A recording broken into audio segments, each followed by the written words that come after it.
UAE ने पाकिस्तान का $2 अरब का कर्ज रोल ओवर कर दिया है। रहीम यार खान में यूएई के सदर शेख मोहम्मद बिन ज़ैद अल नहयान से मुलाकात मुफीद रही है। सरमायाकारी से मुतालिक भी बात हुई। वज़ीर आज़म शहबाज शरीफ की कैबिनेट इजलास में गुफ्तगू, मुल्क की मुआशी खुशहाल के अज़म का अयादा कर दिया गया। शहबाज शरीफ ने उड़ान पाकिस्तान प्रोग्राम मुल्क की मईशत के लिए अहम करार दिया। जोर दिया कि बिजली की कीमतों में कमी से मुताल्लिक वफाक और सूबे मिलकर किरदार अदा करें।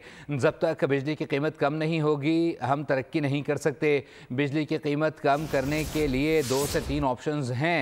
IMF के पास भी जाना पड़ेगा।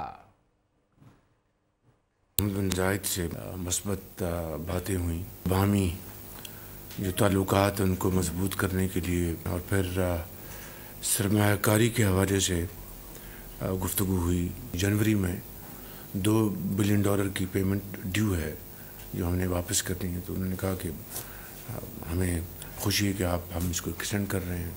होम ग्रोन का आगाज़ हो चुका है, उसके लिए अब हमें आगे बढ़ना चाहिए। जब तक कि बिजली की कीमत कम नहीं होगी हमारी इंडस्ट्री, हमारी ज़राअत, हमारी एक्सपोर्ट्स, कॉमर्स ये तरक्की नहीं कर सकती। बिजली को हम किस तरीके से उसकी कीमत कम कर सकते हैं सूबों के साथ मिलकर, तो 2-3 ऑप्शंस बनाई हैं। जो हमारे पास ऑप्शंस अवेलेबल हैं उनको हम तेज़ी से हम आगे लेके बढ़ेंगे, तो तभी हमारी जो ग्रोथ है वो मुमकिन हो सकेगी। सब्सक्राइब करें और बेल दबाएं ताकि कोई खबर रह न जाए।